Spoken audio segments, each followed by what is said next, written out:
સંઘપ્રદેશ દીવથી એક મહત્વના ખબર સામે આવી રહ્યા છે કે દીવમાં ડમ્પર ચાલકો બેફામ બન્યા છે। દીવના પ્રજાજનો મોતના ડમ્પરથી સાવધાન રહેજો।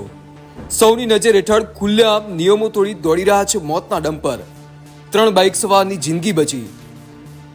દીવ સર્કલ બંદર રોડ ઉપર મોટા પથ્થરોથી ભરેલ ડમ્પર જઈ રહ્યું હતું। તેની પાછળ આવી રહેલ એક જાગૃત નાગરિકે એમના મોબાઈલમાં વિડીયો કેપ્ચર કર્યો હતો અને અમને ખબર જ હતી કે આ ડમ્પરમાં ભરેલ પથ્થરો આગળ જતા ગમે ત્યારે નીચે પડી શકે છે અને અકસ્માત સર્જાઈ શકે છે, પણ દુર્ઘટના ઘટતા રહી ગઈ। દ્રશ્યમાં જોઈ શકાય છે કે પથ્થરો જ્યારે નીચે પડવા આવે છે ત્યારે 3 બાઇક સવાર તાત્કાલિક બ્રેક મારે છે અને અકસ્માત થતા બચી જાય છે। સવાલ એ છે કે કેમ ડમ્પર ચાલકો બેફામ બન્યા છે? ડમ્પર ચાલકોને શું તંત્રનો ડર જ નથી?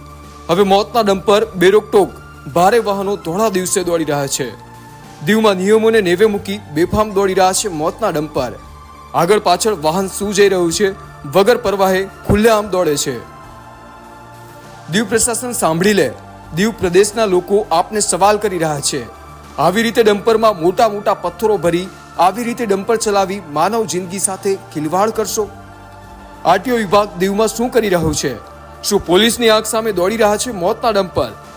શું દીવ પ્રશાસન કોઈ મોટી દુર્ઘટનાની રાહ જોઈ રહી છે? આ તો સારું થયું કે એક જાગૃત નાગરિકે આ બનાવ સમયે વિડીયો કેપ્ચર કર્યો। શું પોલીસ તંત્ર, આરટીઓ વિભાગ, દીવ પ્રશાસન ઊંઘી રહ્યું છે? ખુલ્લેઆમ દોડી રહ્યા છે આ ડમ્પર। ક્યારે પથ્થર પડે અને ક્યારે મોટી દુર્ઘટના બને, શું તમે એની રાહ જોઈ રહ્યા છો? કાયદો બનાવ્યો છે તો કાયદાનું પાલન કેમ નથી થતું? કે પછી સમયસર તમામ સુધી હપ્તા સિસ્ટમથી હપ્તાઓ પહોંચી જાય છે? ડમ્પર ચાલકોને કોઈ કાયદો નિયમો લાગુ જ નથી પડતા કે શું? એ જ સવાલ કરી રહી છે દીવની જનતા। બસ હવે દીવની જનતા અપેક્ષા રાખે છે કે તંત્ર ઘોર નિંદ્રામાંથી વહેલું જાગે। ધન્યવાદ।